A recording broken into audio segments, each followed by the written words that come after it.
Well, hello, all you fine people out there in YouTube land. It's Texas Special. I'm here in the wonderful home of a new friend, Gene Mangum, who's been gracious enough to let me in and point a camera at this magnificent miniature wonderland here. And of course, it doesn't hurt that it's the best railroad that ever existed. Southern Pacific. There you go. And Gene, tell me about this layout, if you would, sir. Well, what I did is I had all these grandiose schemes, Eric, and I had in this space I attempted a double-decker, had it about a quarter completed, and I said I was working still. I said I'll never finish it. So when I retired in 2014, I built this in 3 years, but it's compact. It can be done. So what I'm driving at is anybody can build a railroad if you just say, look, I'm going to just do something I can actually complete. And that was my goal. Luckily, I did have some of the structures already done, so I didn't have to build everything, but all the bench work, track work, scenery was all done here for this one. I see you have an even mix of ground throw and powered switches. Well, I use the ground throws, since this is really a glorified switching layout. I use the ground throws wherever I can. When they're inaccessible, like back in that corner where I couldn't reach them, I use those tortoise machines. And in the far back are tortoises. Back here, since I needed to be able to run them from both sides, those are just old, ordinary twin coils, from many, many centuries ago. So that way you can turn out from both sides of the track. Other than that, I try to use ground throws because, like I say, it's a switching layout, so you can control it as you would as if you were actually trying to do it on the ground. Oh yeah, this is definitely a wonderful layout, and I can't wait till I can have one of my own. Of course, absolutely, Eric. I know what you mean, bud. But, of course, this is the correct railroad. Of course. I mean, it goes without saying. Movable. You can see there's one over there. So there are 4 of them. And then the way it works is you take a full cassette, and that represents the train from San Antonio. So the reason there are 9 cars, not include the caboose, is that's the limit of the main yard track. So what happens is the train leaves from San Antonio, which is the cassettes, and these are 2 fictitious towns in the Texas Hill Country. They don't really exist anywhere. The first over there where the gravel pit is called Valverde, Texas, and completely fictitious. It has several industries, the Valley Aggregates Company, and a gas company that is not only a provider but a user for the local gasoline and propane, and then it also via pipeline exports oil to these kinds of tank cars. And the aggregates has several ways to get at it. These trucks pull down through here to a pit that you don't see, and then there's another one behind the hill that comes in via conveyor. So this then is the loads out part of it. The steam track is used by many of the industries. Lower Colorado River Association, which is a little electrical provider. SP actually for things like that supply company don't have a track, but they get their stuff in here and they just truck it over. And then many other local contractors and people like that use the steam track. This then is the cut that goes, in the hill country we're going to have a lot of those. And it goes around and then enters the town of Mystic on that side. Mystic is the biggest town on the railroad, clearly. And it would be mythical. It's named after a girls' camp up on the Guadalupe River. So then that train would come around this way and then over to Kerrville. So then it's broken down into two locals. The first one would go back around over here and service Valverde, and then back and forth. Then the second one would service Mystic. And there's some fairly complicated switching maneuvers that have to take place to do it. The buildings, it's a mixture of kits, and this is scratch built. It's a warehouse, if you will, and it was based on the wool and mohair warehouse in Kerrville. That it's like reinforced concrete construction. I did it with crescent board laminated together, and then so it has a rail serve side, and then the truck side. So this also was scratch built, and it was named after a friend of mine's dad in Kerrville. His name was Adamak. This is an old Suidam kit, the Triangle Cafe, and they were from the early 70s.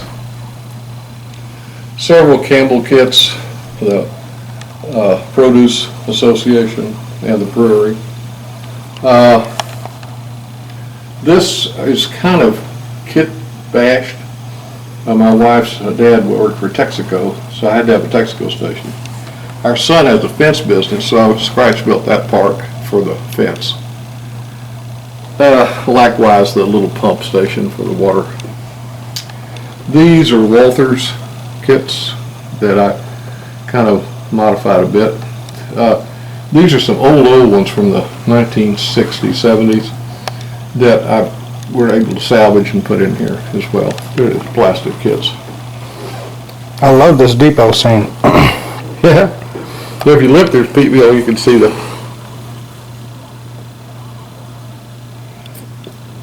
So this is the Guadalupe River. Let me get out of your way. It has two sections to it, if you will. The upper part is dammed up, and there's a dam kind of behind that. I am a sucker for bridges. I am too. That's a Campbell, one of their truss bridges. The other one's Campbell. So all three of the bridges here are kits. That one is from Pike Stuff, I believe, that road one.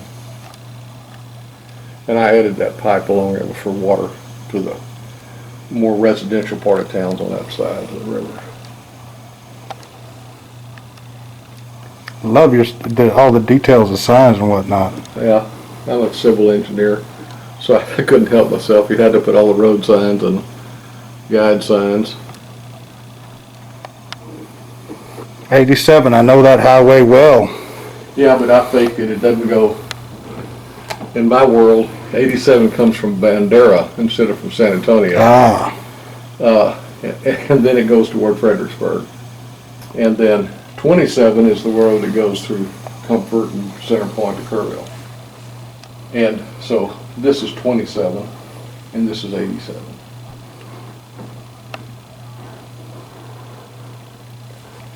And you said this is Kerrville Yard right here? Yeah, that's all I could have time. I didn't have much more room for it, so the industries here are really just faked. I mean, tracks 4 and 5 represent the industries here. There's the Hill Country Salvage, and one of my buddies' name is Blunt, so Blunt Energy. And they receive all kinds of cool stuff. You can see Blunt Energy gets that like a clay slurry car, and then that one's to be shipped, and it's a scrap metal from Hill Country Salvage, going to San Antonio. And then Texas DOT receives the aggregate loads, and they also get sand, cement. So that Southern Pacific 4-bay is hauled sand. So this is like the building the outbounds. The inbound comes here, and then this track is the one for Valverde, and the one that's that was running around here to show the kids, is really go to Mystic. I see. Wow, you even got the yard limit signs up. That's a detail I don't see modeled much. And also, one thing that I didn't realize is that SB uses the X for in the UP for crossings. And so I have a mixture of W's for whistle and X's, you know, for the For the whistle boards. And all the street signs and these I make from on my computer, you know, just.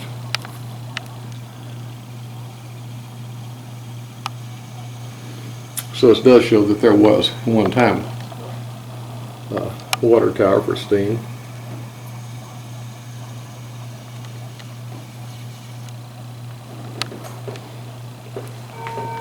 Now, what kind of DCC system do you use, sir? Digitrax. Digitrax? Yeah. And I see you have, I have 3 ESDs. you got 3 Cadillacs and an MP15 is what I see Yeah, out. that's exactly right. The one over there is the newest one. It's a rebuild that was done in about 1978 or 80. The 4376. The other ones are really earlier. They probably don't really fit this era, but that was the best I could do. This is a 7, and that's a 9, and this is, I think, a rebuilt 7. I'm not 100% sure. I can't remember for sure. Yeah, the Cadillacs were what they would run in that neck of the woods because they ran good on branch lines.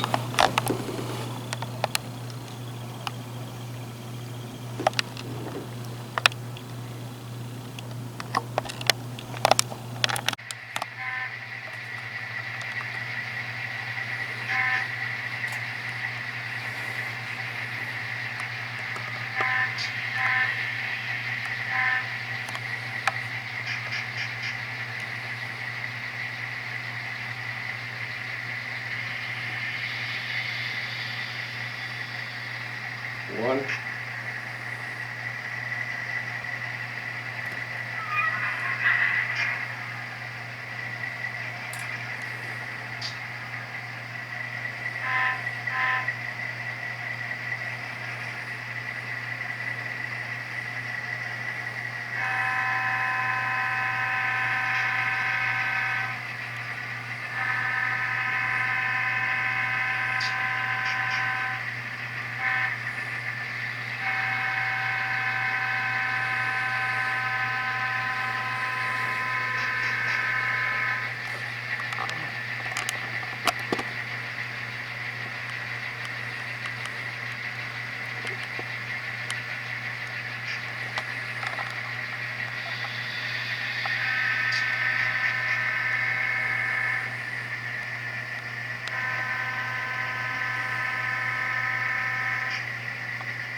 You're going to stop it, or you just take the swing the other way?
Well, I have to get up to speed here pretty fast. But.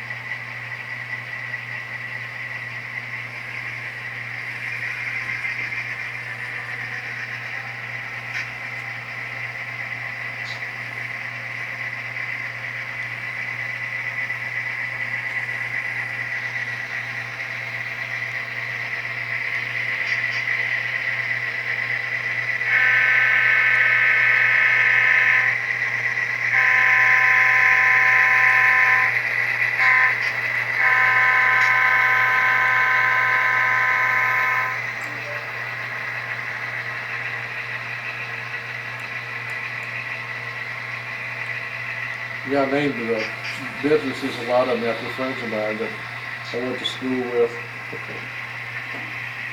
This is a wonderful layout. Thanks. It's really a big switching layout, but the fun is doing the switching.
Yeah, I do a lot of computer stuff up here.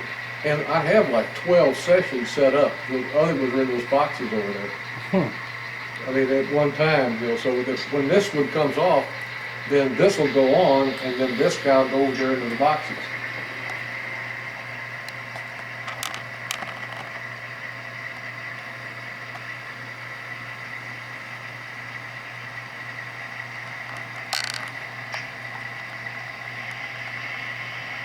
You good?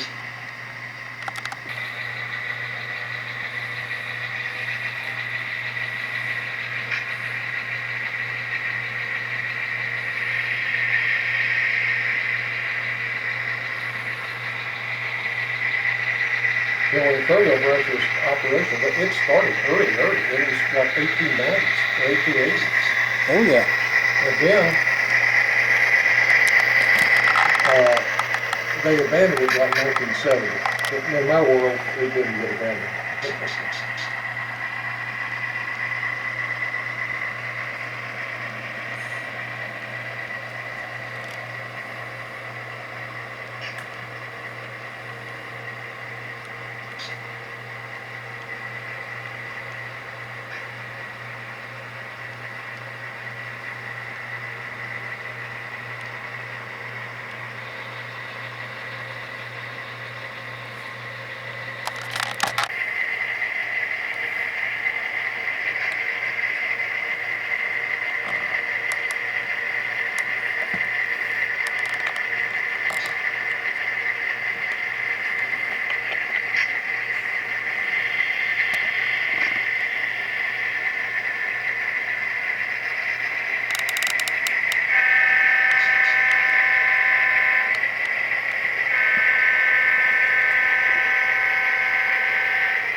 this is easier because you just have to, you just want to wait till the caboose gets out of sight. Yes, sir. Alright. I think I have enough real estate to do it.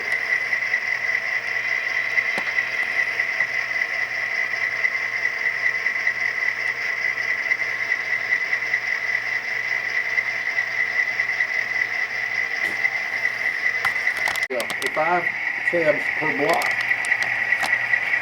Oh man, that's way out.